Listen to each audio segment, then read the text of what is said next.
निस्तारे युगो युग टल हाजर हजूर जाहर जहूर चवर तख्त छतर दे मालक मुजस्मा आबे हयात वाली कुल कायनात धन धन धन धन साहिब श्री गुरु ग्रंथ साहिब सच्चे पातशाह जी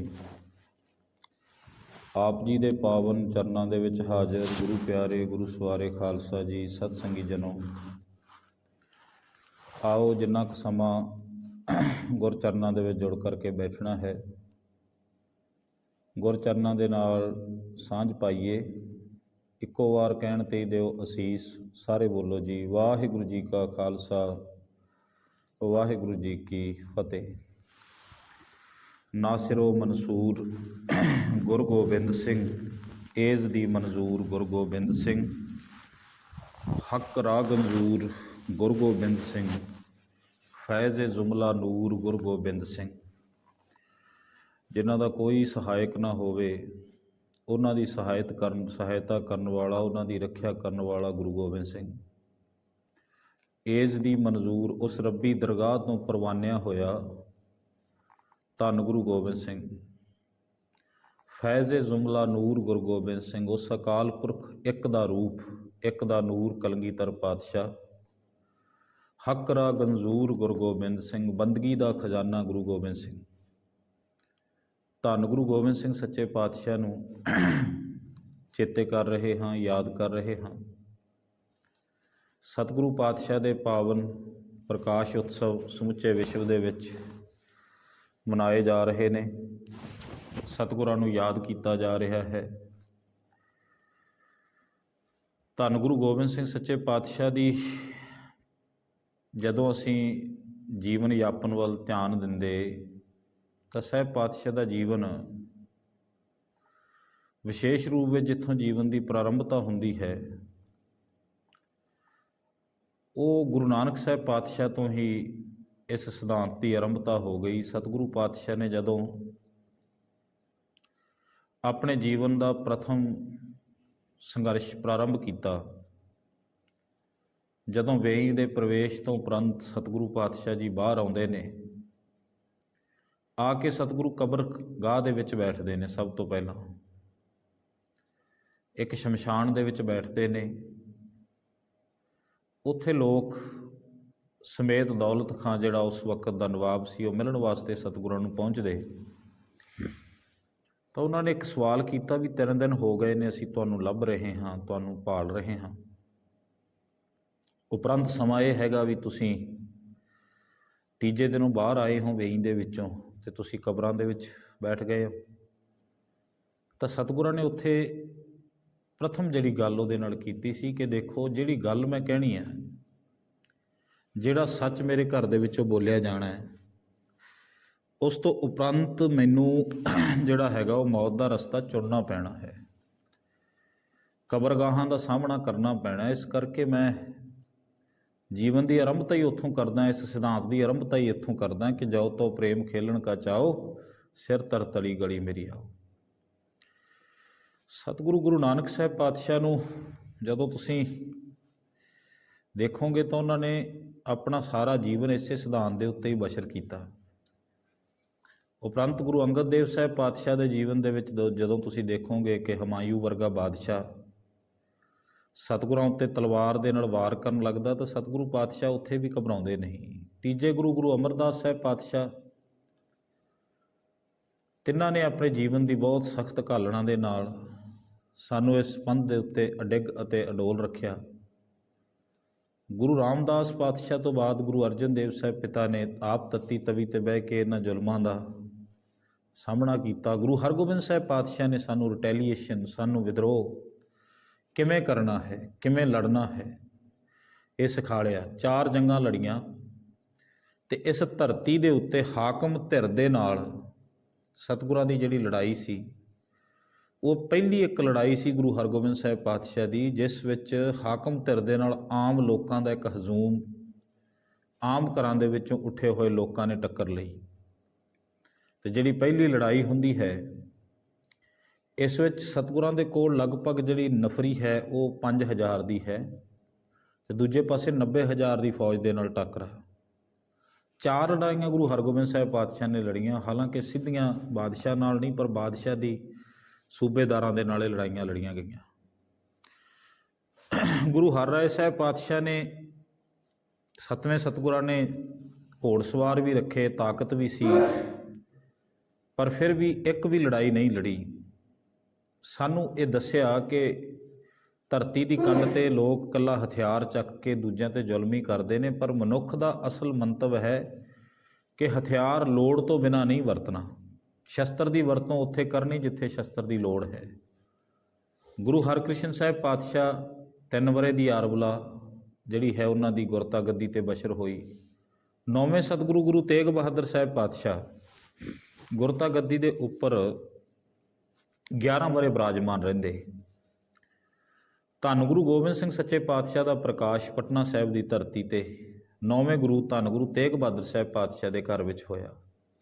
ਮਾਤਾ ਗੁਜਰ ਕੌਰ ਅਤੇ ਗੁਰੂ ਤੇਗ ਬਹਾਦਰ ਜੀ ਦੀ ਸ਼ਾਦੀ ਨੂੰ ਉਸ ਵਕਤ ਤੱਕ ਜਿਹੜਾ ਹੈਗਾ ਉਹ 32ਵਾਂ ਵਰ੍ਹਾ ਚੱਲ ਰਿਹਾ ਸੀਗਾ। 31 ਵਰ੍ਹੇ ਹੋ ਚੁੱਕੇ ਸਨ, ਕਿਉਂਕਿ 34-35 ਦੇ ਵਿੱਚ ਸ਼ਾਦੀ ਹੁੰਦੀ ਤੇ 1666 ਵਿੱਚ ਸਤਿਗੁਰਾਂ ਦਾ ਪ੍ਰਕਾਸ਼ ਹੁੰਦਾ। 31 ਵਰ੍ਹੇ ਬਤੀਤ ਹੋ ਗਏ ਸਨ, 32ਵਾਂ ਵਰ੍ਹਾ ਚੱਲ ਰਿਹਾ ਸੀ। 32 ਵਰ੍ਹਿਆਂ ਦੇ ਬਾਅਦ ਧੰਨ ਗੁਰੂ ਗੋਬਿੰਦ ਸਿੰਘ ਸੱਚੇ ਪਾਤਸ਼ਾਹ ਦਾ ਪ੍ਰਕਾਸ਼ ਮਾਤਾ ਗੁਜਰ ਕੌਰ ਦੀ ਕੁੱਖ ਤੋਂ ਹੋਇਆ। ਪਿਛਲੇ ਦਿਨਾਂ ਦੇ ਵਿੱਚ ਵਿਚਾਰ ਕਰਦਿਆਂ ਮੈਂ ਬੇਨਤੀ ਕੀਤੀ ਸੀ ਕਿ ਸਭ ਤੋਂ ਪਹਿਲਾਂ ਸਤਿਗੁਰਾਂ ਦਾ ਪ੍ਰਕਾਸ਼ ਜਦੋਂ ਹੁੰਦਾ ਹੈ, ਜਿਹੜਾ ਦਰਸ਼ਨ ਦੀਦਾਰ ਕਰਨ ਵਾਸਤੇ ਪਹੁੰਚਦਾ ਹੈ ਫਕੀਰ, ਉਸ ਫਕੀਰ ਦਾ ਨਾਮ ਹੈ ਸੈਯਦ ਭੀਖਣ ਸ਼ਾਹ। ਠਸਕਾ ਘੁੜਾਮ ਦਾ ਰਹਿਣ ਵਾਲਾ ਇਹ ਫਕੀਰ ਸੀ। ਇਸ ਫਕੀਰ ਨੇ ਗੁਰੂ ਦਰ ਦੇ ਉੱਤੇ ਆ ਕੇ ਆਪਣਾ ਆਸਣ ਜਮਾ ਲਿਆ ਕਿ ਮੈਂ ਦਰਸ਼ਨ ਕੀਤਿਆਂ ਬਿਨਾਂ ਨਹੀਂ ਜਾਣਾ। ਪਿਛਲੇ ਦਿਨਾਂ ਦੇ ਵਿੱਚ ਜਦੋਂ ਆਪਾਂ ਵਿਚਾਰ ਕਰ ਰਹੇ ਸੀ ਤੇ ਇਹ ਗੱਲ ਵੀ ਆਪਾਂ ਸਮਝੀ ਸੀ ਕਿ ਪਰਿਵਾਰ ਜਿਹੜਾ ਹੈਗਾ, ਗੁਰੂ ਤੇਗ ਬਹਾਦਰ ਸਾਹਿਬ ਪਾਤਸ਼ਾਹ ਆਪ ਉਸ ਵਕਤ ਮੌਜੂਦ ਨਹੀਂ, ਸਤਿਗੁਰੂ ਅਸਾਮ ਦੇ ਵਿੱਚ ਗਏ ਹੋਏ ਨੇ। ਮਿਰਜ਼ਾ ਜੈ ਸਿੰਘ ਦਾ ਬੇਟਾ ਹੈ ਮਿਰਜ਼ਾ ਰਾਮ ਸਿੰਘ, ਤਿੰਨਾਂ ਦੀ ਸਹਾਇਤਾ ਵਾਸਤੇ ਸਤਿਗੁਰੂ ਪਾਤਸ਼ਾਹ ਜੀ ਅਸਾਮ ਦੀ ਮੁਹਿੰਮ ਤੇ ਗਏ ਨੇ। ਰਾਜਾ ਚੱਕਰ ਤੋਂ ਅੱਜ ਅਮੋਈਆ ਕਬੀਲੇ ਦਾ ਇੱਕ ਰਾਜਾ ਹੈ ਜਿਨ੍ਹਾਂ ਨੇ ਵਿਦਰੋਹ ਕੀਤਾ ਹੋਇਆ, ਜਿਹੜੇ ਔਰੰਗਜ਼ੇਬ ਦੇ ਖਿਲਾਫ ਉਸ ਵਕਤ ਰਿਟੈਲੀਏਟ ਹੋਏ ਨੇ, ਉਹਨਾਂ ਨੇ ਵਿਦਰੋਹ ਕਰ ਚੁੱਕੇ ਨੇ। ਉਸ ਵਿਦਰੋਹ ਨੂੰ ਦਬਾਉਣ ਵਾਸਤੇ ਰਾਮ ਸਿੰਘ ਦੀ ਜ਼ਿੰਮੇਵਾਰੀ ਲਾਈ ਜਾਂਦੀ ਹੈ। ਗੁਰੂ ਤੇਗ ਬਹਾਦਰ ਜੀ ਉਸ ਵਕਤ ਉਹਨਾਂ ਦੇ ਨਾਲ ਜਾਂਦੇ ਨੇ। ਇਹ ਇੱਕ ਵੱਖਰਾ ਵਿਸ਼ਾ, ਮੈਂ ਅੱਗੇ ਜਾ ਕੇ ਥੋੜ੍ਹਾ ਜਿਹਾ ਇਸ ਵਿਸ਼ੇ 'ਤੇ ਗੱਲ ਕਰਨੀ ਹੈ। ਜਦੋਂ ਅਨੰਦਪੁਰ ਦੀਆਂ ਤਿਆਰੀਆਂ ਦਾ ਜ਼ਿਕਰ ਆਉਣਾ ਹੈ ਉਦੋਂ ਕੁਝ ਗੱਲ ਕਰਨੀ ਇਸ ਵਿਸ਼ੇ 'ਤੇ। ਅੱਜ ਆਪਾਂ ਪ੍ਰਕਾਸ਼ ਦੇ ਸੰਦਰਭ ਦੇ ਵਿੱਚ ਹੀ ਕੁਝ ਬਾਤ ਪਾਉਣੀ ਹੈ। ਹੁਣ ਸਾਹਿਬਜ਼ਾਦੇ ਦਾ ਪ੍ਰਕਾਸ਼ ਹੋ ਗਿਆ, ਸਾਰੇ ਪਟਨੇ ਸ਼ਹਿਰ ਦੇ ਵਿੱਚ ਇੱਕ ਦੂਜੇ ਨੂੰ ਜਿਹੜਾ ਵਧਾਈਆਂ ਦਿੱਤੀਆਂ ਜਾ ਰਹੀਆਂ ਨੇ, ਬੜੀ ਖੁਸ਼ੀ ਦਾ ਮੰਜ਼ਰ ਹੈ। ਸੈਯਦ ਭੀਖਣ ਸ਼ਾਹ ਪਹੁੰਚਦਾ ਹੈ, ਕੁਝ ਸੰਕੋਚ ਕੀਤਾ ਜਾਂਦਾ ਹੈ ਦਰਸ਼ਨ ਦੀਦਾਰ ਕਰਵਾਉਣ ਤੋਂ, ਪਰ ਉਹ ਕਹਿੰਦਾ ਵੀ ਮੈਂ ਦੀਦਾਰ ਕਰੇ ਤੋਂ ਬਿਨਾਂ ਜਾਣਾ ਨਹੀਂ। ਤਾਂ ਅਖੀਰ ਨੂੰ ਫਿਰ ਫੈਸਲਾ ਕੀਤਾ ਜਾਂਦਾ ਹੈ ਵੀ ਇਹ ਸੈਯਦ ਦੀ ਜਿਹੜੀ ਮਨਸ਼ਾ ਹੈ ਉਹ ਕੋਈ ਬੁਰੀ ਨਹੀਂ ਹੈ। ਇਸ ਕਰਕੇ ਗੁਰੂ ਦਾ ਦਰਸ਼ਨ, ਗੁਰੂ ਦਾ ਦੀਦਾਰ, ਗੁਰੂ ਦੇ ਸਾਹਿਬਜ਼ਾਦੇ ਦਾ ਦੀਦਾਰ, ਕਿਉਂਕਿ ਗੁਰੂ ਗੋਬਿੰਦ ਸਿੰਘ ਉਦੋਂ ਗੁਰੂ ਰੂਪ ਵਿੱਚ ਨਹੀਂ, ਬਾਲਕ ਰੂਪ ਵਿੱਚ ਨੇ, ਸਾਹਿਬਜ਼ਾਦੇ ਦੇ ਰੂਪ ਵਿੱਚ ਨੇ। ਕਹਿੰਦੇ ਸਾਹਿਬਜ਼ਾਦੇ ਦਾ ਦੀਦਾਰ ਇਸ ਸੈਯਦ ਨੂੰ, ਇਸ ਫਕੀਰ ਨੂੰ ਕਰਵਾ ਦਿੱਤਾ ਜਾਏ। ਉਹ ਫਕੀਰ ਜਦੋਂ ਸਤਿਗੁਰਾਂ ਦੇ ਦੀਦਾਰ ਕਰਦਾ ਹੈ, ਦੀਦਾਰ ਕਰਨ ਦੇ ਵਕਤ ਇੱਕ ਦੁੱਧ ਦੀ ਅਤੇ ਇੱਕ ਪਾਣੀ ਦੀ ਕਰੂਆ, ਇੱਕ ਕੁੱਜੀ ਭਰ ਕੇ ਮਿੱਟੀ ਦਾ ਬਣਿਆ ਹੋਇਆ ਇੱਕ ਬਰਤਨ, 2 ਕੁੱਜੀਆਂ ਦੇ ਵਿੱਚ, ਇੱਕ ਵਿੱਚ ਦੁੱਧ ਅਤੇ ਇੱਕ ਵਿੱਚ ਪਾਣੀ ਪਾ ਕੇ ਸਤਿਗੁਰਾਂ ਦੇ ਨੇੜੇ ਲੈ ਕੇ ਆਉਂਦਾ ਹੈ। ਸਤਿਗੁਰੂ ਦੋਨੋਂ ਹੀ ਕੁੱਜੀਆਂ ਨੂੰ, ਬਹੁਤ ਥਾਈਂ ਇਤਿਹਾਸ ਵਿੱਚ ਹੈ ਕਿ ਪੈਰਾਂ ਨਾਲ ਉਡੇਲ ਦਿੰਦੇ ਨੇ, ਕੁਝ ਕਹਿੰਦੇ ਨੇ ਦੋਨੋਂ ਕੁੱਜੀਆਂ 'ਤੇ ਹੱਥ ਰੱਖ ਦਿੰਦੇ ਨੇ। ਇਤਿਹਾਸਕਾਰ ਨੇ ਆਪਣੀ ਆਪਣੀ ਸਮਝ ਦੇ ਮੁਤਾਬਕ ਇਹ ਸਾਰਾ ਕੁਝ ਲਿਖਿਆ ਹੈ, ਪਰ ਇਹ ਇਤਿਹਾਸ ਦੀ ਇੱਕ ਵਿਲੱਖਣ ਘਟਨਾ ਹੈ, ਕਿਉਂਕਿ ਇਸ ਘਟਨਾ 'ਚੋਂ ਗੁਰੂ ਗੋਬਿੰਦ ਸਿੰਘ ਸੱਚੇ ਪਾਤਸ਼ਾਹ ਦੇ ਜੀਵਨ ਦੀ ਡੈਸਟਨੀ, ਜੀਵਨ ਦਾ ਅੱਗੇ ਪੰਧ ਜਿਹੜਾ ਹੈਗਾ ਉਹ ਤੈਅ ਹੋਣਾ ਕਿ ਕਲਗੀਧਰ ਪਾਤਸ਼ਾਹ ਕੌਣ ਨੇ, ਕਿੰਨਾਂ ਦੀ ਸਹਾਇਤਾ ਵਾਸਤੇ, ਕਿੰਨਾਂ ਨੂੰ ਉਬਾਰਨ ਵਾਸਤੇ, ਕਿੰਨਾਂ ਲੋਕਾਂ ਦਾ ਹੱਥ ਫੜਨ ਵਾਸਤੇ ਗੁਰੂ ਗੋਬਿੰਦ ਸਿੰਘ ਸੰਸਾਰ 'ਤੇ ਆਏ ਨੇ। ਹੁਣ ਜਦੋਂ ਦੋਨੋਂ ਜਿਹੜੀਆਂ ਕੁੱਜੀਆਂ ਨੇ, ਦੋਨੋਂ ਜਿਹੜੇ ਕੁੱਜੇ ਨੇ, ਪਾਣੀ ਦਾ ਇੱਕ ਭਰਿਆ ਹੋਇਆ ਇੱਕ ਦੁੱਧ ਦਾ ਭਰਿਆ ਹੋਇਆ ਹੈ, ਸਰਮੁਖ ਕੀਤੇ ਜਾਂਦੇ ਨੇ। ਤੇ ਬਾਲ ਗੋਬਿੰਦ ਰਾਏ ਦੋਨੋਂ ਹੀ ਕੁੱਜਿਆਂ ਦੇ ਉੱਪਰ ਹੱਥ ਰੱਖਦੇ ਨੇ। ਸਾਈਂ ਭੀਖਮ ਸ਼ਾਹ ਬਹੁਤ ਦੋਨੋਂ ਹੱਥ ਜੋੜ ਕੇ ਵਿਸਮਾਦਿਤ ਹੁੰਦਾ ਹੈ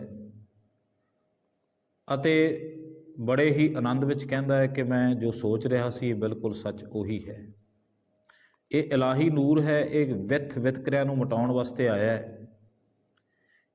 ਉਹ ਦੋਨੋਂ ਕੁੱਜੀਆਂ ਇੱਕ ਹਿੰਦੂ ਧਰਮ ਦੀ ਤੇ ਉਸ ਵਕਤ ਦੇ ਜੋ ਦੋ ਪ੍ਰਚਲਿਤ ਮਤ ਸਨ, ਇੱਕ ਸਾਮੀ ਮਤ ਜਿਹੜੇ ਬਾਹਰੋਂ ਆ ਕੇ ਬਾਅਦ ਵਿੱਚ ਵਸੇ ਨੇ, ਇੱਕ ਜਿਹੜੇ ਨੇ ਉਹ ਹਿੰਦਕੀ ਮਤ, ਸਨਾਤਨੀ ਮਤ, ਜਿਹੜੇ ਇੱਥੋਂ ਦੇ ਪੁਰਾਤਨ ਵਸਨੀਕ ਨੇ। ਜਿਹੜੇ ਇੱਥੋਂ ਦੇ ਵਸਨੀਕ ਮਤ ਨੇ ਉਹਨਾਂ ਦੇ ਵਿੱਚ ਕਰਮਕਾਂਡ ਦਾ ਬਹੁਤ ਬੋਲਬਾਲਾ ਹੈ। ਹਰ ਇੱਕ ਚੀਜ਼ ਦੇ ਉੱਤੇ ਕਰਮਕਾਂਡ ਕੀਤਾ ਜਾਂਦਾ ਹੈ।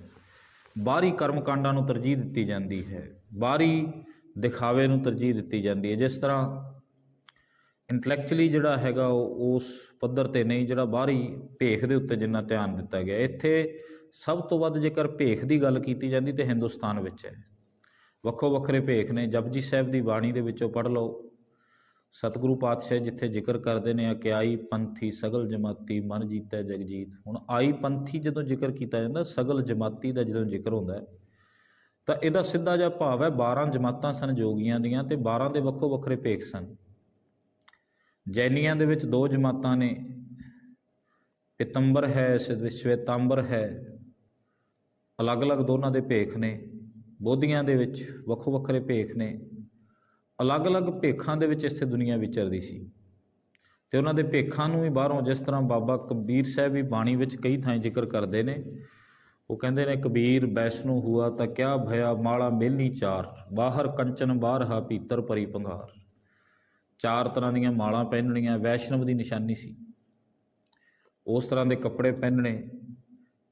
ਫਿਰ ਸਤਿਗੁਰੂ ਪਾਤਸ਼ਾਹ ਨੇ ਯੋਗੀ ਦੇ ਭੇਖ ਦਾ ਜ਼ਿਕਰ ਕੀਤਾ। ਸਾਹਿਬ ਪਾਤਸ਼ਾਹ ਨੇ ਯੋਗੀ ਦੇ ਭੇਖ ਨੂੰ ਤਨ ਦੇ ਉੱਤੇ ਸਵਾਹ ਮਲਣ ਵਾਲਾ, ਜਟਾ ਜੂਟ, ਜਟਾਂ ਵਧਾ ਲੈਣ ਵਾਲਾ, ਇਸ ਤਰ੍ਹਾਂ ਦਾ ਭੇਖ ਯੋਗੀ ਦਾ ਦੱਸਿਆ। ਉਸੇ ਤਰ੍ਹਾਂ ਹੀ ਬੋਧੀਆਂ ਦਾ ਵੱਖਰਾ ਭੇਖ ਮੈਂ ਹੁਣੇ ਬੇਨਤੀ ਕਰ ਚੁੱਕਿਆ। ਜੈਨੀਆਂ ਦਾ ਵੱਖਰਾ ਭੇਖ ਸੀ। ਸੰਸਾਰਕ ਮਨੁੱਖ ਦਾ ਭੇਖ ਵੀ ਵੱਖੋ ਵੱਖਰਾ ਸੀ। ਅੱਜ ਵੀ ਜੇਕਰ ਟਰਡੀਸ਼ਨਲੀ ਜਿਹੜਾ ਅਸੀਂ ਡਰੈਸ ਕੋਡ ਦੀ ਗੱਲ ਕਰਦੇ ਹਾਂ ਤਾਂ ਇਸ ਧਰਤੀ ਦੇ ਹਰ ਇੱਕ ਖਿੱਤੇ 'ਤੇ ਰਹਿਣ ਵਾਲੇ ਲੋਕਾਂ ਦਾ ਡਰੈਸ ਕੋਡ ਵੱਖੋ ਵੱਖਰਾ ਹੈ। ਜਿਵੇਂ ਪੰਜਾਬ ਦੇ ਲੋਕਾਂ ਦੀ ਪਹਿਰਾਵਾ ਵੱਖਰਾ ਹੈ, ਰਾਜਸਥਾਨੀ ਲੋਕਾਂ ਦਾ ਪਹਿਰਾਵਾ ਹੋਰ ਤਰ੍ਹਾਂ ਦਾ ਹੈ, ਉਸੇ ਤਰ੍ਹਾਂ ਹੀ ਮਰਾਠਵਾੜੇ ਦੇ ਲੋਕਾਂ ਦਾ ਪਹਿਰਾਵਾ ਹੋਰ ਤਰ੍ਹਾਂ ਦਾ ਹੈ, ਸਾਊਥ ਦੇ ਲੋਕਾਂ ਦਾ ਪਹਿਰਾਵਾ ਹੋਰ ਤਰ੍ਹਾਂ ਦਾ ਹੈ, ਉਸੇ ਤਰ੍ਹਾਂ ਈਸਟ ਦੇ ਲੋਕ ਹੋਰ ਢੰਗ ਦਾ ਪਹਿਰਾਵਾ ਪਹਿਨਦੇ ਨੇ, ਵੈਸਟ ਦੇ ਲੋਕ ਹੋਰ ਢੰਗ ਦਾ ਪਹਿਰਾਵਾ ਪਹਿਨਦੇ ਨੇ, ਸਾਊਥ ਨਾਰਥ ਦਾ ਅਲੱਗ-ਅਲੱਗ ਹੈ ਸਾਰਿਆਂ ਦਾ ਪਹਿਰਾਵਾ। ਖਾਣਿਆਂ ਦੇ ਵਿੱਚ ਵੀ ਬਹੁਤ ਡਿਫਰੈਂਸਿਸ ਨੇ ਕਿਉਂਕਿ ਅਲੱਗ-ਅਲੱਗ ਤਰ੍ਹਾਂ ਦੀਆਂ ਜਿਹੜੀਆਂ ਇੱਥੇ ਗ੍ਰੇਨਸ ਅਲੱਗ-ਅਲੱਗ ਜਿਹੜਾ ਹੈਗਾ ਉਹ ਫਰਟਾਈਲ ਹੁੰਦੀਆਂ ਨੇ, ਅਲੱਗ-ਅਲੱਗ ਤਰ੍ਹਾਂ ਦੇ ਬੀਜ ਇੱਥੇ ਉਤਪੰਨ ਹੁੰਦੇ ਨੇ। ਇਸ ਕਰਕੇ ਉਸੇ ਤਰ੍ਹਾਂ ਦਾ ਖਾਣ ਪੀਣ ਵੀ ਇੱਥੋਂ ਦੇ ਲੋਕਾਂ ਦਾ ਵੱਖੋ ਵੱਖਰਾ ਹੈ। ਤਾਂ ਬਹੁਤਾ ਜਿਹੜਾ ਹੈਗਾ ਪਹਿਰਾਵੇ ਦੇ ਉੱਤੇ ਇੱਥੋਂ ਦੇ ਲੋਕ ਜ਼ੋਰ ਦਿੰਦੇ ਨੇ। ਇਸ ਕਰਕੇ ਉਹਨੇ ਜਿਹੜਾ ਦੁੱਧ ਸੀ ਉਹ ਦੁੱਧ ਇਸ ਕਰਕੇ ਰੱਖਿਆ ਸੀ ਕਿ ਸਨਾਤਨੀ ਜਿਹੜਾ ਹੈਗਾ ਮਤ ਦਾ ਉਹ ਪ੍ਰਤੀਕ ਸੀ ਕਿ ਜੇਕਰ ਗੁਰੂ ਜੀ ਬਾਲ ਗੋਬਿੰਦ ਰਾਏ ਸਨਾਤਨੀ ਲੋਕਾਂ ਦੀ ਸਹਾਇਤਾ ਵਾਸਤੇ, ਸਨਾਤਨੀ ਲੋਕਾਂ ਨੂੰ ਉੱਚਾ ਉਠਾਉਣ ਵਾਸਤੇ ਇਸ ਧਰਤੀ 'ਤੇ ਆਏ ਨੇ ਤਾਂ ਫਿਰ ਤਾਂ ਉਹ ਦੁੱਧ ਵਾਲੇ ਗੜਵੇ ਨੂੰ ਹੀ ਹੱਥ ਲਾਉਣਗੇ। ਜੇਕਰ ਉਹ ਸਾਮੀ ਮੱਤਾਂ ਵਾਲਿਆਂ ਲੋਕਾਂ ਵਾਸਤੇ ਜਿਹੜੇ ਮੁਸਲਮਾਨ ਨੇ, ਮੁਸਲਮਾਨ ਪਾਣੀ ਮੁਸਲਮਾਨਾਂ ਦਾ ਪ੍ਰਤੀਕ ਹੈ ਕਿਉਂਕਿ ਇਸਲਾਮਿਕ ਲੋਕ ਸਾਰੀਆਂ ਚੀਜ਼ਾਂ ਨਾਲੋਂ ਪੱਕਾ ਮੰਨਦੇ ਨੇ ਸ਼ਰਅ ਨੂੰ। ਸ਼ਰਅ ਦੇ ਵਿੱਚ ਇਹਨਾਂ ਦੇ ਤਰੀਕਤ, ਮਾਰਫਤ, ਇਹ ਸਾਰੀਆਂ ਚੀਜ਼ਾਂ ਹੁੰਦੀਆਂ ਨੇ। ਹਕੀਕਤ ਹੁੰਦੀ ਹੈ, ਮਾਰਫਤ ਹੈ, ਤਰੀਕਤ ਹੈ। ਤੁਰਕ ਤਰੀਕਤ ਜਾਣੀਏ ਹਿੰਦੂ ਵੇਦ ਪੁਰਾਣ, ਮਨ ਸਮਝਾਵਨ ਕਾਰਨੇ ਕਛੁ ਪੜ੍ਹੀਏ ਬਿਆਨ ਗਿਆਨ। ਗੁਰੂ ਗ੍ਰੰਥ ਸਾਹਿਬ ਦੀ ਬਾਣੀ 'ਚ ਇਸ ਦਾ ਜ਼ਿਕਰ ਵੀ ਕੀਤਾ ਗਿਆ ਹੈ। ਤਾਂ ਤਰੀਕਤ ਦੇ ਉੱਤੇ ਬਹੁਤ ਜ਼ੋਰ ਦਿੰਦੇ ਨੇ, ਮਾਰਫਤ ਦੇ ਉੱਤੇ ਜ਼ੋਰ ਦਿੰਦੇ ਨੇ, ਹਕੀਕਤ ਦੇ ਉੱਤੇ ਬਹੁਤ ਜ਼ੋਰ ਦਿੱਤਾ ਜਾਂਦਾ, ਸ਼ਰੀਅਤ ਦੇ ਉੱਤੇ ਬਹੁਤ। ਇਹਨਾਂ ਦੇ 4 ਕਨਸੈਪਟ ਨੇ, ਸ਼ਰੀਅਤ ਹੈ, ਤਰੀਕਤ ਹੈ, ਹਕੀਕਤ ਹੈ ਅਤੇ ਮਾਰਫਤ ਹੈ। ਇਹ 4 ਇਹਨਾਂ ਦੇ ਕਨਸੈਪਟ ਨੇ ਅਤੇ ਪੱਕਾ ਮੰਨਦੇ ਨੇ, ਆਪਣੇ 5 ਨਵਾਜ਼ਾਂ ਨੂੰ ਪੜ੍ਹਦੇ ਨੇ। ਇਸੇ ਕਰਕੇ ਬਾਬਾ ਫਰੀਦ ਜੀ ਨੇ ਜਦੋਂ ਵੀ ਧਰਮ ਦਾ ਜ਼ਿਕਰ ਕੀਤਾ ਉਹਨਾਂ ਨੇ ਨਵਾਜ਼ ਦਾ ਜ਼ਿਕਰ ਨਾਲ ਜ਼ਰੂਰ ਕੀਤਾ। ਉੱਠ ਫਰੀਦਾ ਉਜੂ ਸਾਜ ਸੁਬਾ ਨਵਾਜ਼ ਗੁਜ਼ਾਰ, ਜੋ ਸਿਰ ਸਾਈਂ ਨਾ ਨਿਵੈ ਸੋ ਸਿਰ ਕੱਪ ਉਤਾਰ। ਨਵਾਜ਼ ਦਾ ਜ਼ਿਕਰ ਬਹੁਤ ਕਰਦੇ ਨੇ। ਉਹ ਕਹਿੰਦੇ ਵੀ ਨਵਾਜੀ ਹੋਣਾ ਇਸਲਾਮ ਧਰਮ ਦਾ ਪੱਕਾ ਅਸੂਲ ਹੈ ਕਿ ਮੁਸਲਮਾਨ ਨਵਾਜੀ ਹੋਣਾ ਚਾਹੀਦਾ 5 ਵਕਤ ਦਾ। ਤਾਂ ਉਹਨੇ ਇਹ ਸਮਝਿਆ ਸੀ ਕਿ ਜੇਕਰ ਗੁਰੂ ਜੀ ਪਾਣੀ ਵਾਲੇ ਜਿਹੜਾ ਕੁੱਜਾ ਹੈ ਉਸ ਨੂੰ ਹੱਥ ਲਾਉਣਗੇ ਤਾਂ ਮੈਂ ਸਮਝਾਂਗਾ ਕਿ ਉਹ ਇਸਲਾਮ ਧਰਮ ਦੇ ਪੈਗੰਬਰ ਨੇ। ਪਰ ਗੁਰੂ ਜੀ ਨੇ ਦੋਨੋਂ ਹੀ ਉਹਨਾਂ ਕੁੱਜਿਆਂ ਨੂੰ ਹੱਥ ਲਾਇਆ ਤਾਂ ਉਸਨੇ ਇੱਕ ਗੱਲ ਕਹੀ, ਉਹ ਕਹਿੰਦੇ ਇਲਾਹੀ ਨੂਰ ਹੈ, ਕਿਸੇ ਵਿਤਕਰੇ ਵਿੱਚ ਨਹੀਂ ਇਸਨੇ ਪੈਣਾ, ਦੁਨੀਆ ਦੀਆਂ ਵਿਥਾਂ, ਦੁਨੀਆ ਦੇ ਵਿਤਕਰੇ ਇਸਨੇ ਮਿਟਾ ਦੇਣੇ ਨੇ, ਇਹਨੇ ਧਰਮ ਵਾਸਤੇ, ਇਹਨੇ ਸੱਚ ਵਾਸਤੇ ਆਪਣਾ ਆਪਾ ਕੁਰਬਾਨ ਕਰਨਾ ਹੈ। ਸੈਯਦ ਭੀਖਣ ਸ਼ਾਹ ਇੱਥੋਂ ਨਮਸਕਾਰ ਕਰਕੇ ਚਲੇ ਜਾਂਦੇ ਨੇ। ਉਸ ਤੋਂ ਉਪਰੰਤ ਫਿਰ ਗੁਰੂ ਜੀ ਇੱਥੇ 5 ਸਾਲ ਦਾ ਸਮਾਂ ਬਸ਼ਰ ਕਰਦੇ ਨੇ। 6ਵੇਂ ਸਾਲ ਪਟਨੇ ਤੋਂ ਆਉਂਦੇ ਨੇ। ਇਹਨਾਂ 5 ਸਾਲਾਂ ਦੇ ਵਿੱਚ ਸਤਿਗੁਰੂ ਪਾਤਸ਼ਾਹ ਜੀ ਨਵਾਜਦੇ ਨੇ ਪੰਡਿਤ ਸ਼ਿਵਦੱਤ ਨੂੰ। ਜਿਹੜੀ ਸੈਯਦ ਭੀਖਣ ਸ਼ਾਹ ਗੱਲ ਕਹਿੰਦਾ ਨਾ ਕਿ ਗੁਰੂ ਜੀ ਸਾਰਿਆਂ ਦੇ ਸਾਂਝੇ ਨੇ, ਤਾਂ ਇੱਥੇ ਤੁਸੀਂ ਪਟਨੇ ਵਿੱਚ ਹੀ ਦੇਖੋ, ਕਲਗੀਧਰ ਪਾਤਸ਼ਾਹ ਨੂੰ 3 ਤਰ੍ਹਾਂ ਦੇ ਲੋਕ, ਇੱਕ ਤਾਂ ਵਕਤ ਦੇ ਜਿਹੜੇ ਰਾਜੇ ਦੀ ਜਿਹੜੀ ਵੰਸ਼ ਹੈ, ਰਾਜਾ ਫਤਿਹ ਚੰਦ, ਰਾਣੀ ਮੈਣੀ, ਉਹ ਸਤਿਗੁਰਾਂ ਦੇ ਵੱਡੇ ਸ਼ਰਧਾਲੂ ਹੋਏ। ਇੱਕ ਪੰਡਿਤ ਸ਼ਿਵਦੱਤ ਸਤਿਗੁਰਾਂ ਦਾ ਵੱਡਾ ਸ਼ਰਧਾਲੂ ਹੋਇਆ, ਹਾਲਾਂਕਿ ਬਹੁਤ ਵੱਡਾ ਸਕਾਲਰ ਪੰਡਿਤ ਹੈ ਆਪਣੇ ਸਮੇਂ ਦਾ। 90 ਸਾਲ ਦੀ ਆਰਬਲਾ ਸੀ ਇਸ ਦੀ।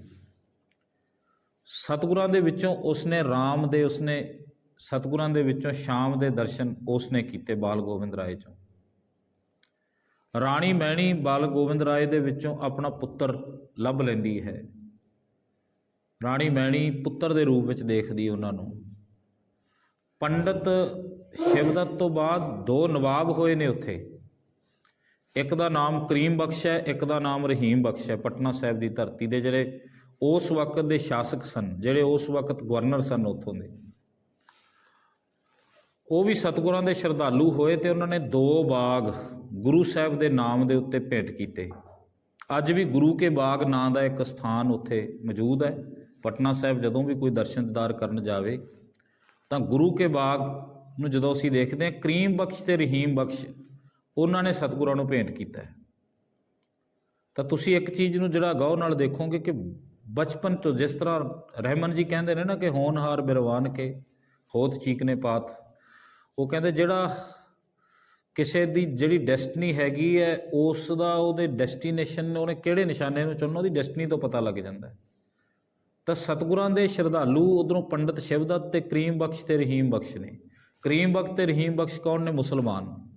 ਪੰਡਿਤ ਸ਼ਿਵਦੱਤ ਕੌਣ ਹੈ? ਸਨਾਤਨੀ ਵਿਚਾਰਧਾਰਾ 'ਚੋਂ ਵੱਡਾ ਇੱਕ ਵਿਦਵਾਨ ਤੇ ਵਕਤੀ ਰਾਜੇ, ਜਿਨ੍ਹਾਂ ਦੀ ਵੰਸ਼ ਲੰਮੇ ਸਮੇਂ ਤੋਂ ਚੱਲਦੀ ਆ ਰਹੀ, ਜਿਹੜੇ ਖੱਤਰੀ ਸ਼੍ਰੇਣੀ ਦੇ ਵਿੱਚੋਂ ਨੇ, ਰਾਜਾ ਫਤਿਹ ਚੰਦ ਤੇ ਉਸ ਦੀ ਰਾਣੀ ਮੈਣੀ, ਉਹ ਸਤਿਗੁਰਾਂ ਦੇ ਸ਼ਰਧਾਲੂ ਨੇ।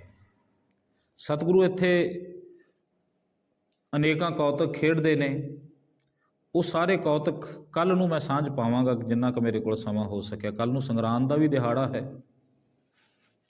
ਮਾਘੀ ਦੀ ਸੰਗਰਾਂਦ ਹੈ ਕੱਲ੍ਹ ਨੂੰ। ਮਾਘੀ ਦੀ ਸੰਗਰਾਂਦ ਦੇ ਦਿਹਾੜੇ 'ਤੇ ਗੁਰੂ ਗੋਬਿੰਦ ਸਿੰਘ ਦੀਆਂ ਬਾਤਾਂ ਪੈਣੀਆਂ ਬਹੁਤ ਜ਼ਰੂਰੀ ਨੇ, ਕਿਉਂਕਿ ਮਾਘੀ ਦੇ ਇਸ ਸੰਗਰਾਂਦੀ ਅਵਸਰ ਨੂੰ ਅਸੀਂ 40 ਮੁਕਤਿਆਂ ਦੇ ਦਿਨ ਦੇ ਰੂਪ ਦੇ ਵਿੱਚ ਵੀ ਯਾਦ ਕਰਦੇ ਹਾਂ। ਤਾਂ ਕਲਗੀਧਰ ਪਾਤਸ਼ਾਹ ਦੀਆਂ ਬਾਤਾਂ ਆਪਾਂ ਕੱਲ੍ਹ ਨੂੰ ਵੀ ਪਾਉਣੀਆਂ ਨੇ। ਅਤੇ ਇਸ ਵਾਰ ਮੈਂ ਮਨ ਦੇ ਵਿੱਚ ਇਹ ਜਿਹੜਾ ਹੈਗਾ ਸੋਚਿਆ ਹੈਗਾ, ਸਤਿਗੁਰੂ ਪਾਤਸ਼ਾਹ ਸੰਪੂਰਨ ਕਰਨ ਜਿਸ ਤਰ੍ਹਾਂ ਦੀ ਵਿਚਾਰ ਆਪਾਂ ਸੋਚਦੇ ਹਾਂ ਕਿ ਗੁਰੂ ਗੋਬਿੰਦ ਸਿੰਘ ਦਾ ਸੰਪੂਰਨ ਜੀਵਨ, ਕੁਝ ਚੀਜ਼ਾਂ ਜਿਹੜੀਆਂ ਨੇ ਬਹੁਤ, ਕੁਝ ਕੀ ਬਹੁਤ ਜ਼ਿਆਦਾ, ਜਿਹੜੀਆਂ ਆਪਾਂ ਸਕਿਪ ਕਰ ਜਾਂਦੇ ਹਾਂ, ਕਿਉਂਕਿ ਘੰਟਾ 2 ਘੰਟੇ 4 ਘੰਟਿਆਂ 'ਚ ਸਤਿਗੁਰਾਂ ਦਾ ਜੀਵਨ ਸਾਂਝਾ ਨਹੀਂ ਹੋ ਸਕਦਾ। ਇੱਕ ਲੰਮਾ ਸਫ਼ਰ ਹੈ ਗੁਰੂ ਗੋਬਿੰਦ ਸਿੰਘ ਸੱਚੇ ਪਾਤਸ਼ਾਹ ਦੇ ਜੀਵਨ ਦਾ। 3 ਪਾਤਸ਼ਾਹੀਆਂ ਨੇ ਜਿਨ੍ਹਾਂ ਨੂੰ ਤੁਸੀਂ ਜਿਹੜਾ ਹੈਗਾ ਪੂਰਾ ਨਹੀਂ, ਜਿਨ੍ਹਾਂ ਦਾ ਵਿਖਿਆਨ ਹੋ ਸਕਿਆ। ਇੱਕ ਤਾਂ ਗੁਰੂ ਨਾਨਕ ਸਾਹਿਬ ਪਾਤਸ਼ਾਹ ਦਾ, ਕਿਉਂਕਿ ਗੁਰੂ ਨਾਨਕ ਸਾਹਿਬ ਪਾਤਸ਼ਾਹ ਦੀ ਜਰਨੀ ਬਹੁਤ ਵੱਡੀ ਹੈ, ਸਫ਼ਰ ਬਹੁਤ ਵੱਡਾ ਹੈ। ਇੰਨੀ ਵੱਡੀ ਜਰਨੀ ਹੈ ਕਿ ਗੁਰੂ ਨਾਨਕ ਸਾਹਿਬ ਪਾਤਸ਼ਾਹ ਦੇ ਫੁੱਟਪ੍ਰਿੰਟਸ ਅੱਜ ਤੱਕ ਜਿਹੜਾ ਹੈਗਾ ਕੋਡ ਨਹੀਂ ਹੋ ਸਕੇ। ਜਿੱਥੋਂ ਤੱਕ ਉਹਨਾਂ ਦੇ ਕਦਮਾਂ ਦੀ ਛਾਪ ਪਈ ਹੈ, ਉਹ ਅੱਜ ਤੱਕ ਜਿਹੜਾ ਹੈਗਾ ਉਹਨਾਂ ਨੂੰ ਅਜੇ ਤੱਕ ਕਾਨੀਬੱਧ ਨਹੀਂ ਕੀਤਾ ਜਾ ਸਕਿਆ ਬਹੁਤੀਆਂ ਥਾਵਾਂ। ਦੂਜੇ ਨੇ ਧੰਨ ਗੁਰੂ ਤੇਗ ਬਹਾਦਰ ਸਾਹਿਬ ਪਾਤਸ਼ਾਹ। ਤੇਗ ਬਹਾਦਰ ਸਾਹਿਬ ਪਾਤਸ਼ਾਹ ਦੀ ਲਾਈਫ ਜਰਨੀ ਬਹੁਤ ਲੰਮੇਰੀ ਹੈ, ਕਿਉਂਕਿ ਸਤਿਗੁਰਾਂ ਦੇ ਜਿਹੜੇ ਪਾਵਨ ਸਥਾਨ ਨੇ ਢਾਕੇ ਤੱਕ ਵੀ ਮੌਜੂਦ ਨੇ। ਜਿਨ੍ਹਾਂ ਥਾਵਾਂ 'ਤੇ ਗੁਰੂ ਨਾਨਕ ਸਾਹਿਬ ਪਾਤਸ਼ਾਹ ਗਏ ਨੇ, ਗੁਰੂ ਤੇਗ ਬਹਾਦਰ ਜੀ ਵੀ ਹੂ ਬਹੂ ਉਹਨਾਂ ਥਾਵਾਂ 'ਤੇ ਦੁਬਾਰਾ ਸਤਿਗੁਰਾਂ ਨੇ 200 ਸਾਲ ਬਾਅਦ ਫਿਰ ਜਾ ਕੇ ਕਿਤੇ ਸਤਿਗੁਰਾਂ ਦੇ ਕਦਮਾਂ ਦੀ ਛਾਪ ਪਈ ਹੈ। ਢਾਕੇ ਦੇ ਵਿੱਚ ਸਤਿਗੁਰਾਂ ਦੀ ਜਿਹੜਾ ਮਹੰਤ ਬਲਾਕੀ ਹੈ, ਬਲਾਕੀ ਮਹੰਤ ਹੋਇਆ ਉੱਥੇ, ਬਲਾਕੀ ਮਹੰਤ ਦੀ ਜਿਹੜੀ ਮਾਤਾ ਸੀ, ਉਹਨਾਂ ਨੇ ਸਤਿਗੁਰਾਂ ਨੂੰ ਸਾਹਮਣੇ ਬਿਠਾ ਕੇ ਗੁਰੂ ਤੇਗ ਬਹਾਦਰ ਸਾਹਿਬ ਪਾਤਸ਼ਾਹ ਨੂੰ ਇੱਕ ਜਿਹੜਾ ਹੈਗਾ ਕਲਮ ਨਵੀਸ ਮੰਗਾਇਆ ਸੀਗਾ। ਇੱਕ ਤਸਵੀਰ ਨੂੰ ਘੜਨ ਵਾਲਾ ਤਸੱਵਰ ਬੁਲਾਇਆ ਸੀ ਤੇ ਉਹਨੇ ਤਸਵੀਰ ਬਣਾਈ ਗੁਰੂ ਤੇਗ ਬਹਾਦਰ ਜੀ ਦੀ। ਚਿਹਰੇ ਦੀ ਤਸਵੀਰ ਉਹ ਠੀਕ ਨਹੀਂ ਬਣਾ ਸਕਿਆ, ਕਿਉਂਕਿ ਸਤਿਗੁਰਾਂ ਦੇ ਚਿਹਰੇ ਵੱਲ ਉਹਦੇ ਤੋਂ ਤੱਕਿਆ ਨਹੀਂ ਗਿਆ। ਜਿਸ ਤਰ੍ਹਾਂ ਸੂਰਜ ਨੂੰ ਸਿੱਧੀਆਂ ਅੱਖਾਂ ਨਾਲ ਦੇਖਿਆ ਨਹੀਂ ਜਾ ਸਕਦਾ, ਉਹ ਨਹੀਂ ਦੇਖ ਸਕਿਆ, ਪਰ ਉਹਨੇ ਸਤਿਗੁਰਾਂ ਦੀ ਤਸਵੀਰ ਬਣਾਈ ਉਸ ਤਸੱਵਰ ਨੇ। ਤੇ ਮਹੰਤ ਬਲਾਕੀ ਦੀ ਮਾਤਾ ਨੇ ਇਹ ਸੇਵਾ ਕਰਵਾਈ ਸੀ। ਉਹ ਤਸਵੀਰ ਵੀ ਢਾਕੇ ਵਿੱਚ ਅੱਜ ਤੱਕ ਮੌਜੂਦ ਹੈ ਗੁਰੂ ਤੇਗ ਬਹਾਦਰ ਜੀ ਦੀ। ਅਸਾਮ ਦੇ ਵਿੱਚ ਸਤਿਗੁਰਾਂ ਦੇ ਸਥਾਨ ਨੇ, ਜਿਸ ਤਰ੍ਹਾਂ ਦਮਦਮਾ ਸਾਹਿਬ, ਇੱਕ ਦਮਦਮਾ ਸਾਹਿਬ ਆਪਣੇ ਤਲਵੰਡੀ ਸਾਬੋ ਵਾਲਾ ਹੈ, ਇੱਕ ਦਮਦਮਾ ਸਾਹਿਬ ਉੱਥੇ ਬ੍ਰਹਮਪੁੱਤਰ ਦਰਿਆ ਦੇ ਕਿਨਾਰੇ ਦੇ ਉੱਤੇ ਹੈ। ਉਹ ਸਥਾਨ ਗੁਰੂ ਤੇਗ ਬਹਾਦਰ ਜੀ ਨਾਲ ਸੰਬੰਧਿਤ ਹੈ। ਗੁਰੂ ਤੇਗ ਬਹਾਦਰ ਜੀ ਨਾਲ ਸੰਬੰਧਿਤ 3 ਸਥਾਨ ਦਮਦਮਾ ਸਾਹਿਬ ਨੇ। ਇਹ ਜਿਹੜਾ ਦਮਦਮਾ ਸਾਹਿਬ ਜਿਹੜਾ ਸਾਡੇ ਨੇੜੇ ਹੈ, ਇਹ ਵੀ ਗੁਰੂ ਤੇਗ ਬਹਾਦਰ ਜੀ ਦੇ ਨਾਮ ਤੋਂ ਸ਼ੁਰੂ ਹੁੰਦਾ ਹੈ। ਅਸੀਂ ਕਈ ਵਾਰੀ ਬਹੁਤ ਲੋਕ ਇਹਦੇ ਅਰਥ ਇਸ ਤਰ੍ਹਾਂ ਕਰਦੇ, ਉਹ ਕਹਿੰਦੇ ਜੀ ਇੱਥੇ ਗੁਰੂ ਸਾਹਿਬ ਨੇ ਪਿੱਛੇ ਤੋਂ ਜੰਗਾਂ ਜੁੱਧਾਂ ਤੋਂ ਹਾਰੇ ਹੰਭਿਆਂ ਨੇ ਇੱਥੇ ਆ ਕੇ ਦਮ ਲਿਆ, ਇਸ ਕਰਕੇ ਤਾਂ ਦਮਦਮਾ ਬਣ ਗਿਆ। ਨਹੀਂ, ਦਮਦਮੇ ਦਾ ਅਰਥ ਇਹ ਨਹੀਂ ਹੁੰਦਾ। ਦਮਦਮੇ ਦਾ ਅਰਥ ਕੁਝ ਹੋਰ ਹੈ। ਖੈਰ, ਗੁਰੂ ਤੇਗ ਬਹਾਦਰ ਜੀ ਨੇ ਬਹੁਤ ਲੰਮੇਰਾ ਜਿਹੜਾ ਹੈਗਾ ਸਫ਼ਰ ਤੈਅ ਕੀਤਾ। ਤੇ ਤੀਜੀ ਜਿਹੜੀ ਲਾਈਫ ਜਰਨੀ ਗੁਰੂ ਗੋਬਿੰਦ ਸਿੰਘ ਸੱਚੇ ਪਾਤਸ਼ਾਹ ਦੀ, ਸਤਿਗੁਰੂ ਪਟਨੇ ਤੋਂ ਜਨਮ ਦੇ ਵਕਤ ਪਟਨੇ ਤੋਂ ਸ਼ੁਰੂ ਹੋ ਕੇ ਸਤਿਗੁਰੂ ਅਨੰਦਪੁਰ ਸਾਹਿਬ ਤੱਕ ਆਉਂਦੇ ਨੇ, ਤੇ ਅਨੰਦਪੁਰ ਸਾਹਿਬ ਤੋਂ ਸਤਿਗੁਰੂ ਪਾਤਸ਼ਾਹ ਕੁਰਕਸ਼ੇਤਰ, ਪਿਹੋਵਾ, ਪੌਂਟਾ ਸਾਹਿਬ, ਮੰਡੀ ਸਕੇਤਪੁਰ, ਇਹ ਸਾਰਾ ਇਲਾਕਾ ਸਤਿਗੁਰਾਂ ਨੇ ਸਰ ਕੀਤਾ ਹੈ। ਇਹ ਸਤਿਗੁਰਾਂ ਦੀ ਲਾਈਫ ਜਰਨੀ ਹੈ। ਤੇ ਇਹ ਜਿਹੜਾ ਹੈਗਾ ਇਹ ਸਮਾਂ ਸਨ 1675 ਤੋਂ ਬਾਅਦ ਸ਼ੁਰੂ ਹੁੰਦਾ ਹੈ। 1675 ਤੋਂ ਲੈ ਕੇ ਜਿਹੜਾ ਹੈਗਾ 1701-2 ਤੱਕ ਸਤਿਗੁਰੂ ਪਾਤਸ਼ਾਹ ਜੀ ਵਿਚਰਦੇ ਨੇ ਇਸ ਇਲਾਕੇ ਵਿੱਚ। 1705 ਤੋਂ ਲੈ ਕੇ 1708 ਤੱਕ ਦਾ ਜਿਹੜਾ ਸਫ਼ਰ ਹੈ ਸਤਿਗੁਰਾਂ ਦਾ, ਉਹ ਪੰਜਾਬ ਦੀ ਧਰਤੀ ਤੋਂ ਮਹਾਰਾਸ਼ਟਰ ਤੱਕ ਹੈ। ਉਹ ਸਫ਼ਰ ਵੀ ਅਜੇ ਤੱਕ ਪੂਰਾ ਜਿਹੜਾ ਹੈਗਾ ਅਸੀਂ ਉਸ ਸਫ਼ਰ ਨੂੰ ਵੀ ਕਾਨੀਬੱਧ ਨਹੀਂ ਕਰ ਸਕੇ। ਇਸ ਕਰਕੇ ਆਪਾਂ ਇਹ ਜਿਹੜਾ ਇਹਨਾਂ ਦਿਨਾਂ ਦੇ ਵਿੱਚ ਸਤਿਗੁਰਾਂ ਦੇ ਜੀਵਨ ਦੇ ਉਹ ਸਫ਼ਰ ਦੇਖੋ। ਆਪਾਂ ਵਿਚਾਰ ਜਿਹੜੀ ਹੈਗੀ ਹਰ ਰੋਜ਼ ਗੁਰਬਾਣੀ ਦੀ ਤਾਂ ਕਰਦੇ ਹਾਂ, ਗੁਰਬਾਣੀ ਦੀ ਵਿਚਾਰ ਹੋਰ ਬਹੁਤ ਸਾਰੇ ਵਿਚਾਰਕ ਲਗਾਤਾਰ ਕਰ ਰਹੇ ਨੇ, ਪਰ ਗੁਰੂ ਗ੍ਰੰਥ ਸਾਹਿਬ ਦੀ ਪਾਵਨ ਬਾਣੀ ਦੇ ਮੁਤਾਬਕ ਸਤਿਗੁਰਾਂ ਦਾ ਜੀਵਨ ਹੈ। ਤੇ ਸਤਿਗੁਰਾਂ ਦਾ ਜੀਵਨ ਕਿਸ ਤਰ੍ਹਾਂ ਬਾਣੀ ਦੇ ਮੁਤਾਬਕ ਸਤਿਗੁਰਾਂ ਨੇ ਹੰਢਾਇਆ ਹੈ, ਉਹ ਵੀ ਸਾਨੂੰ ਸਤਿਗੁਰਾਂ ਦੇ ਜੀਵਨ 'ਚੋਂ ਹੀ ਸਿੱਖਣ ਨੂੰ ਮਿਲ ਸਕਦਾ ਹੈ। ਗੁਰੂ ਗੋਬਿੰਦ ਸਿੰਘ ਦੇ ਜੀਵਨ ਦੇ ਵਿੱਚ ਅਜੇ ਤੱਕ ਬਹੁਤ ਐਸੇ ਕਰੈਕਟਰ ਨੇ ਜਿਨ੍ਹਾਂ ਦਾ ਅਸੀਂ ਜ਼ਿਕਰ ਹੀ ਨਹੀਂ ਕਰ ਸਕੇ ਹੋਵਾਂਗੇ। ਪਿਛਲੇ ਦਿਨਾਂ ਜਿਵੇਂ ਮਾਤਾ ਸਾਹਿਬਦੇਵ ਕੌਰ ਦਾ ਜ਼ਿਕਰ ਕੀਤਾ ਸੀ, ਮੈਂ ਕੱਲ੍ਹ ਹੀ ਜ਼ਿਕਰ ਕਰ ਰਿਹਾ ਸੀ, ਇੱਥੇ ਅਸੀਂ ਬੈਠੇ ਗੱਲ ਕਰ ਰਹੇ ਸੀ। ਦੀਵਾਨ ਆਨੰਦ ਚੰਦ ਦਾ ਜ਼ਿਕਰ ਦੇਖੋ, ਕਿੰਨੀਆਂ ਲੜਾਈਆਂ ਲੜੀਆਂ ਨੇ ਉਹਨਾਂ ਨੇ ਗੁਰੂ ਸਾਹਿਬ ਦੇ ਨਾਲ। ਉਹਨਾਂ ਦਾ ਜੀਵਨ ਕਿੱਥੋਂ ਸ਼ੁਰੂ ਹੁੰਦਾ ਹੈ, ਕਿੱਥੇ ਜਾ ਕੇ ਉਹਨਾਂ ਦਾ ਜੀਵਨ ਜਿਹੜਾ ਹੈਗਾ ਸਮਾਪਤ ਹੁੰਦਾ ਹੈ। ਦੀਵਾਨ ਆਨੰਦ ਚੰਦ ਦਾ ਜ਼ਿਕਰ ਅਸੀਂ ਨਹੀਂ ਕਰ ਸਕੇ, ਪਰਮਾਨੰਦ ਪ੍ਰੋਹਿਤ ਦਾ ਜ਼ਿਕਰ ਨਹੀਂ, ਰਾਧੇ ਸ਼ਾਮ ਦਾ ਜ਼ਿਕਰ, ਜਿਹੜੇ ਗੁਰੂ ਸਾਹਿਬ ਦੇ ਬਹੁਤ ਨੇੜੇ ਰਹਿੰਦੇ ਸੀਗੇ।